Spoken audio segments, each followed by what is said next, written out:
Hi everybody, welcome from a glorious Cape Town today. We've got something a little different for you. We have some questions and answers again from our subscribers, and we're going to take a look at a few of them this morning. But to help me, I've invited someone to come along. I'd like you to meet Nadine. Nadine and I for a number of years now have been work colleagues and also very good friends, and it's a real pleasure for me to have you here. Thank you, Martin. Nadine is also one of our subscribers and she follows the channel, and so we've done it. We've talked about doing a movie together. We have, and, yes, and, we have. and now the time has come. Yes, But absolutely. thank you so much. I really appreciate it. Thank you for having me. I appreciate that. Let's start. Okay. During the Bush War, what bands or music artists did you listen to? We listened, I suppose, to the pop music that everybody of that generation listened to. Bands like the Beatles, the Rolling Stones and so on. There wasn't much opportunity actually in the bush to listen to music. Somebody Sounds might... like you have a cell phone or something and you can listen. So how did you guys not listen? We spoiled. We had no cell phones. We spoiled. Somebody might bring along what we call a transistor radio, which would be a little plastic box with a couple of batteries Oh wow, okay. and you could tune that in and listen to music. I can remember on one occasion that we were at Nkoma Barracks doing pre-mobilization training, and there was some delay in setting off, and the guys started getting off the trucks and wandering around and so on. But I remember eventually finding myself alone on the 4-5 sitting there, and the driver had a transistor radio with him, and I can remember a song that I haven't heard for many years, but whenever I do hear it, it makes me think of that particular day. It was a beautiful summer's morning, a bit like today. And the artist was a girl by the name of Barbara Dixon. Oh wow, you remember that? Yeah, so that sticks in my mind. And of course a lot of country and western music, which I've alluded to on a previous movie. But in the bush, there wasn't much opportunity to listen to music. It was just the usual thing of the 60s, 70s and 80s generation. Oh, okay, but it's wow. But at least you had that opportunity, even though it was there. So, okay, we have then. Can you share some pictures of your time in the Bush War, if you have any? That's a good one. That's a good one. To my selfies, no selfies. To my regret, I was too good a soldier. We weren't allowed to take cameras into the bush. We had a lot of trouble in Rhodesia. We had problems with journalists like you can't believe. We had foreign journalists come into the country, and they would do things like take coins, throw it in dustbins, and then draw the locals' attention to this. And then the people would rummage in the refuse bins to try and get hold of the money, and the cameras would be rolling, and then the commentator would say, do you see the kind of poverty that the country's in, and the local population is reduced to digging for food in dustbins. Sure. Or on one occasion we had a very nice square in the centre of Salisbury called Cecil Square.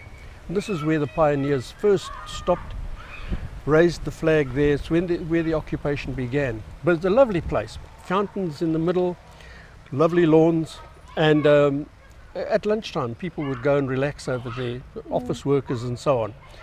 And a lot of them would just lie on the grass and just doze away the hour or whatever they had for lunch. And again, the cameras would be rolling and say, here are the bodies of people that have been slaughtered in Salisbury that have been protesting against the Smith government.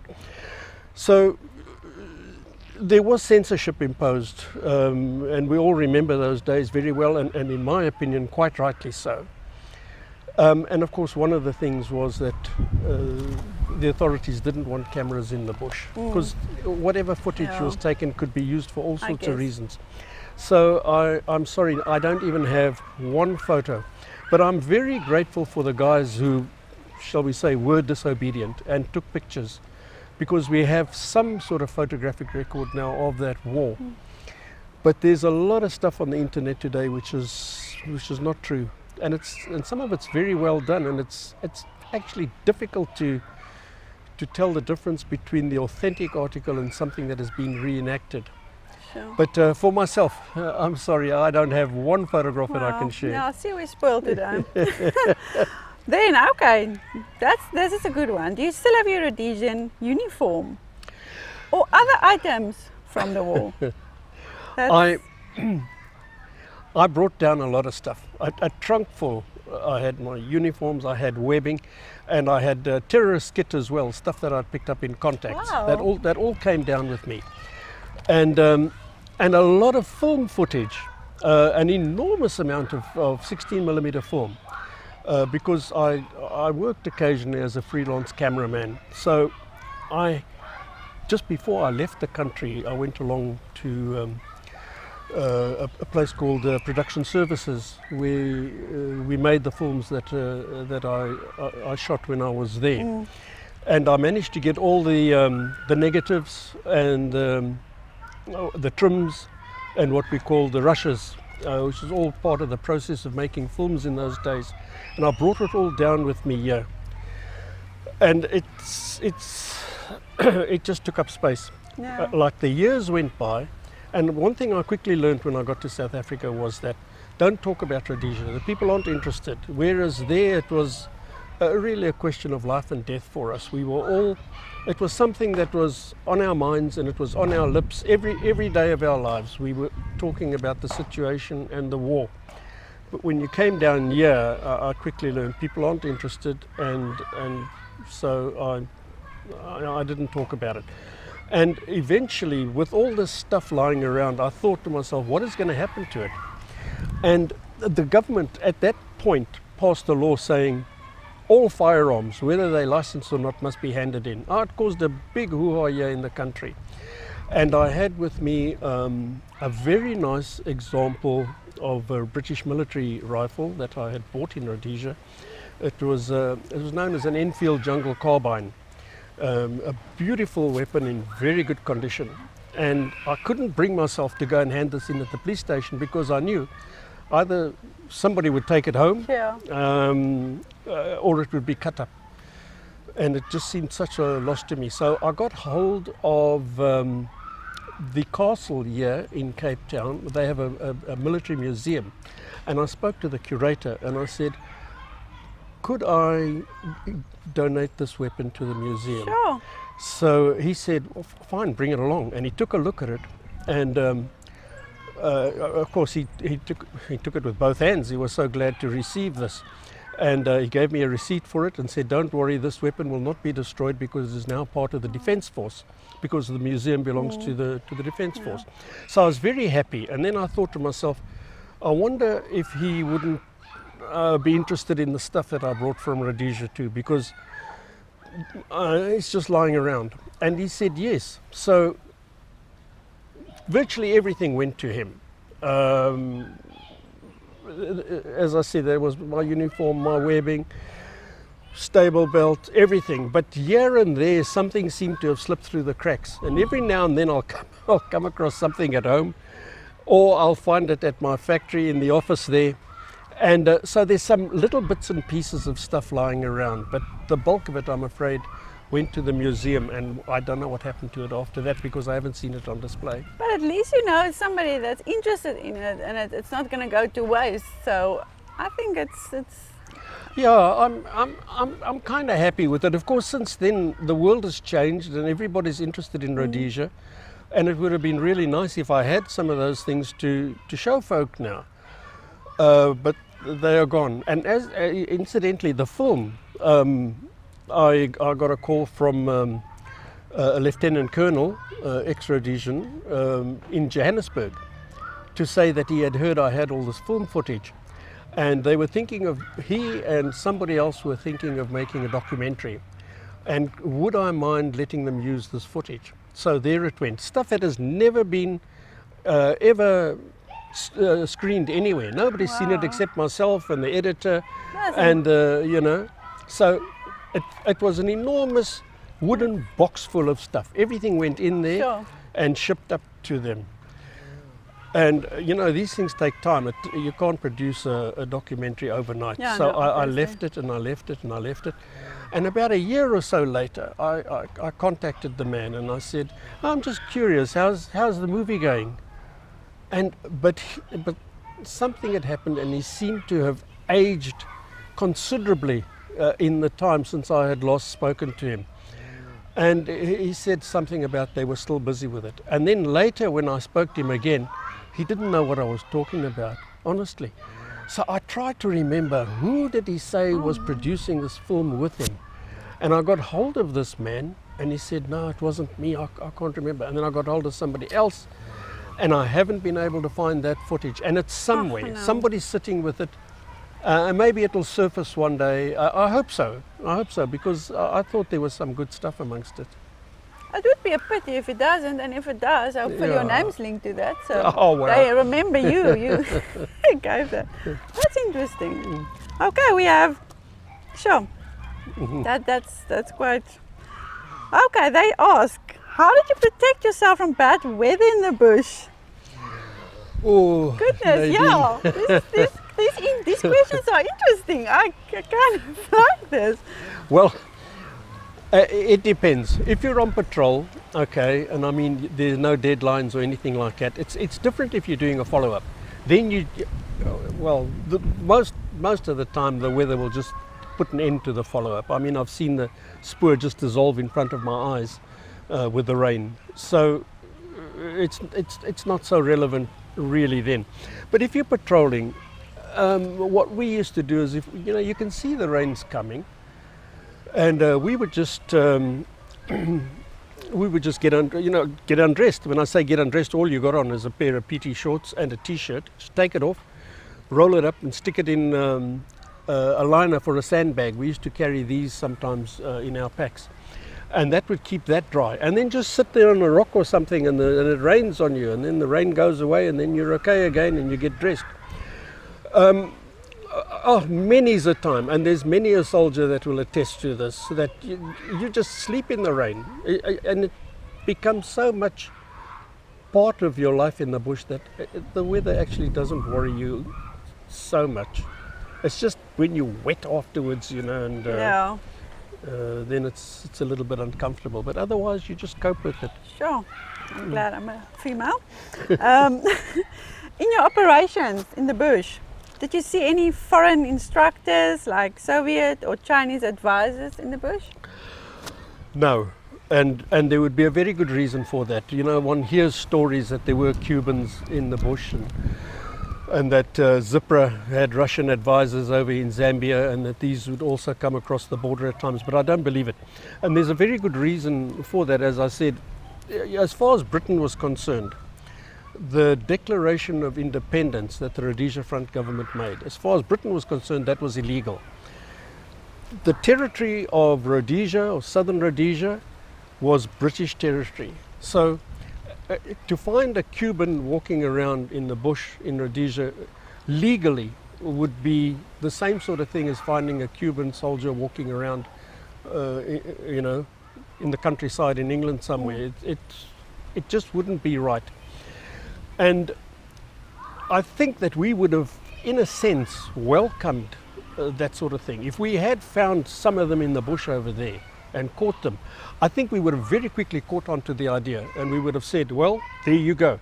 This shows that Britain has repudiated its right to the country. It's not theirs any longer. It is now ours. We have to protect it. And I think it would have been a big political embarrassment as well for the British. No, I'm quite sure that this must have been discussed between different heads of state, and there must have been some agreement that, look, no foreigners step over the border into the country. They were in Zambia, they most certainly were in Mozambique as well. The Chinese advisors were there. But in the country, I never saw anything like that, and I don't believe they were there. Of course, then you might ask the question, okay, so if it's sovereign territory, belongs to the Crown, what about British advisors? Because we also heard stories that there were British training and helping the terrorists. I think if we had found British advisors in Rhodesia, that would have been an even more interesting situation, because there was something about that country, Nadine. It's you had to be there to see it. It's the kind of place you fall in love with. You speak to any Rhodesian, they are extremely patriotic. You take 100 of them, 99 of them will tell you, I'm not a citizen of any other country, I'm a Rhodesian. And some will go so far as to say, I'm not an ex-Rhodesian, I'm a Rhodesian. Very close community. And when you are exposed to that kind of life that we had there, and the way that people got on with each other, it had a great attraction. There's a book called See You in November. If anybody can get hold of it, do yourself a favor and read it. And this is a man, ex-Special Forces from Britain, who came on a visit to Rhodesia, took one look, fell in love with the place, fell in love with the people, threw his lot in with them, and he's not the only one. 1965, the British got it into their heads that poor Zambia needed protection from the aggressive Rhodesians. So they sent a squadron of javelin fighters, and these things duly arrived there in Zambia, and they were going to protect the Zambians now.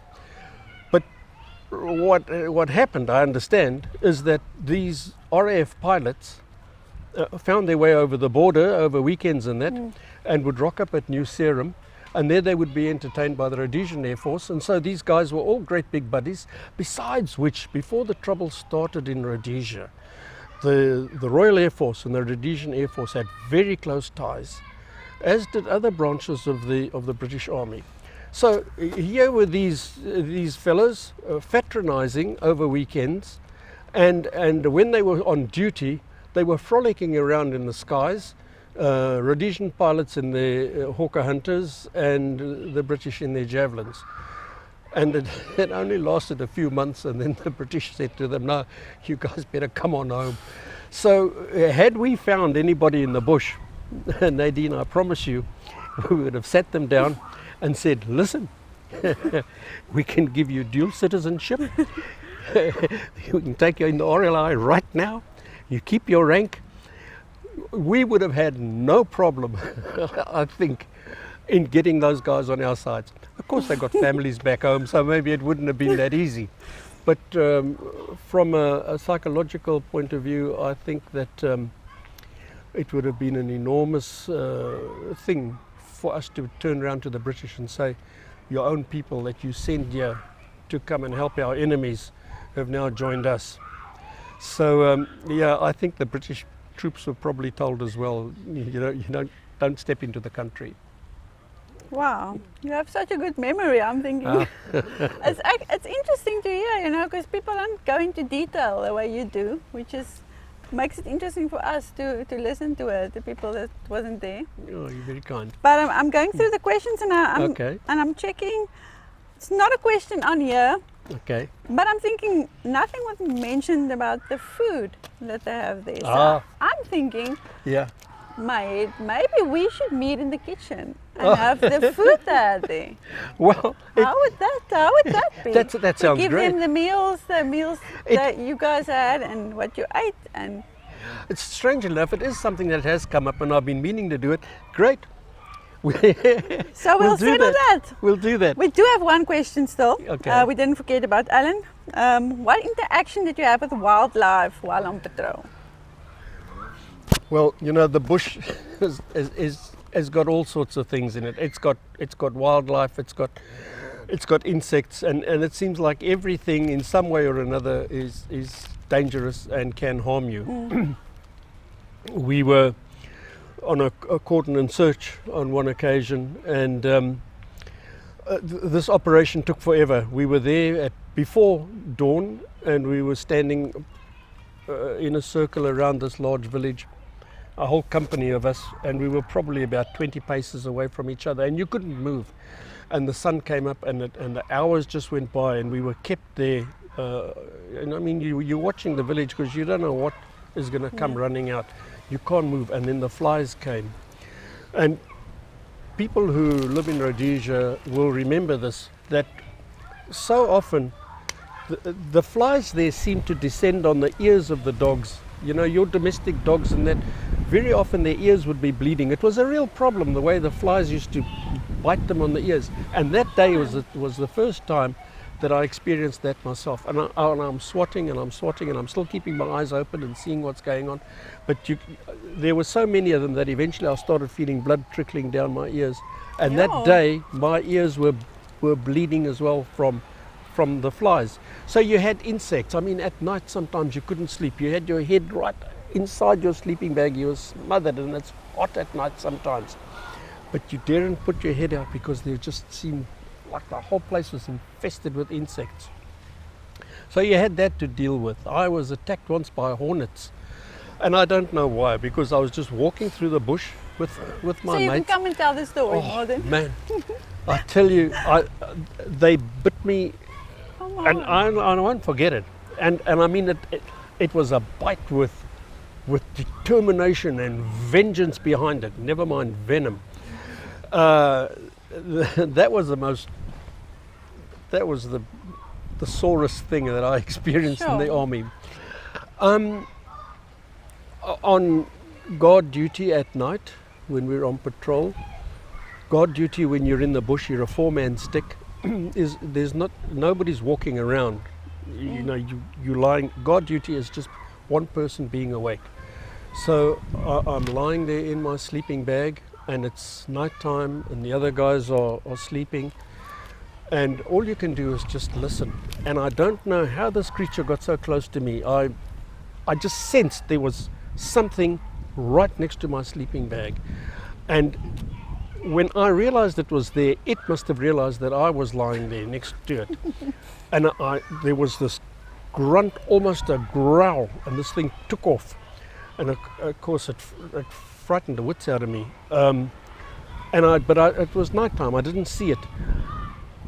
It sounded like honestly, it sounded like a lion, but I don't think it was, because the way it crashed through the bush when it took off, it was some kind of a large pig, I think, a warthog or something that must have just wandered into the place where we were sleeping. So of course at night you don't want to be anywhere near game trails. So when you do sleep, you sleep away from them. My son came into the house a few years ago, and he was quite excited. And he said to me, "Have you seen this video that's doing the rounds?" And I said, "No, what's it about?" And he said, "It's some idiot chasing an elephant." So I said, "Really?" And then he showed me, and there was this guy. It was in a game reserve here somewhere in South Africa, and there were 2 or 3 elephants, and it seemed as though they were just, I don't know, minding their own business in a place somewhere. And this guy walked up to them and saying, "Whoa, whoa, whoa," and started chasing them, and they cleared off. And my son said, "What an idiot, what an absolute idiot. Does he realize what could have happened to him?" And Nadine, my face was burning. And I'll tell you the story why. They told us that elephants are the most dangerous creatures in the bush, not lions. Sorry to do. Yeah. I was actually chased by one in the Kruger National Park. Yes, and I was scared. You were very fortunate to get away with it. It was storming towards us. That was the only experience I had with wild animals. That was scary. That was scary. Seriously, but yeah, no, that's scary. You were very fortunate to escape it. If it was determined, That was scary. I never shaked in my boots the day I did that day. That was very well, scary. you know what they said to us was that with these elephants, there's a sort of invisible area around them that that is their space, and as they move through the bush, that space moves with them. And if anything steps into that space, they are committed to attacking it. But nobody knows what the space is. So having said that, now we're in the Zambezi Valley. I'm at that point of my military life. I'm just a rifleman. So the stick leader's behind me, and the other 2 guys are behind him, and we're walking along. And here on my left-hand side, the bush is quite thick, And further on lies the escarpment. On my right hand side, the bush is not as thick, but it's not open land. And so now we're walking along, and I'm vaguely aware of something as I come around, shall we say, a bend past a tree, and there I am face to face with this jumbo, and he stops, and I'm surprised that he didn't know that we were there, because these creatures are pretty savvy, you know. And he stopped, and I could, and I stopped, and in seconds I thought to myself, I must be within this so-called protective space of his, and the next minute he's going to go for me. Now, Lieutenant Colonel Norman Wood told me a story of an RLI trooper who was attacked by an elephant, and this thing knocked him down and was pressing its head against his chest, and the soldier was lying on his back. And the elephant was trying to crush him, but it couldn't, because its tusks had gone into the ground on either side of this man's body, and the tusks were stopping him from putting his full weight on it. And his buddies didn't want to shoot the elephant because they thought if it collapses on him, it'll crush him. So they were beating this elephant, and one of them started hitting this thing on its neck, and it lost interest. It stood up and it cleared off. So they managed to save the guy. So I thought, well, before I'm in a situation like that, let me get in the first broadside, if you like. So I just raised my rifle like this, and I ran at him. Wah! And he took off. He ran in a big circle like this. I can still see his eye watching me. He's probably traumatized now still. Well, he ran to my relief. So I stopped and I stood still. And then I saw I was alone in the bush, because the elephant went that way and the guys went that way. And they all have a story to tell. Yeah, when they joined up with me, there were some very unflattering comments made about my sanity. Well, it was. But you know, it's one of the things. I got a lot of stuff a lot of things that I'm happy about and grateful to the Rhodesian Army for. And that little memory is something which I would never have had I not been a soldier. So yeah, I actually chased an elephant, and and my son my son's going to be watching this movie, and he's going to be saying the old man is as big an idiot as that other fellow. But yeah, so Nadine, we coped with the wildlife. A lot of guys were not so lucky in their encounters, and certainly the gooks themselves, they suffered a lot of casualties from the wildlife as well. But I'm fortunate that nothing bad happened to me as a result of that. Yeah, there's snakes, there's scorpions, there's all kinds of stuff over there. But you know, that was just the environment. I think it's the elephant that warned them. I still think so. But you know, I'm checking some that it's actually good questions, and it's actually a pity that it's over the questions. But well done to all the questions. It's good to hear the stories and the experiences that people have, because we never, you don't get people that talk about stuff like that, so you never really get the opportunity. Anyway, so, thanks, Martin. And Nadine, thank you very much. Thank you so much. much. Bless you. Thank you for. And I'll see you in the kitchen, eh? We're gonna do the kitchen. We certainly are. Well, folks, just in closing, thank you very much again for your interest. I'm sure you agree with me. It was really great having Nadine with us.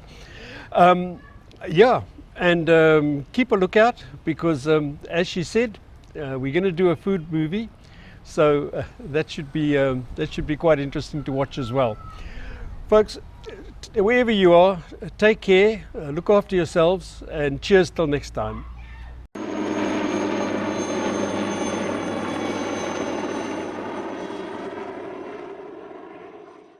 If you haven't subscribed yet, please click below. And if you like the cooking idea, please leave it in the comments. Till next time.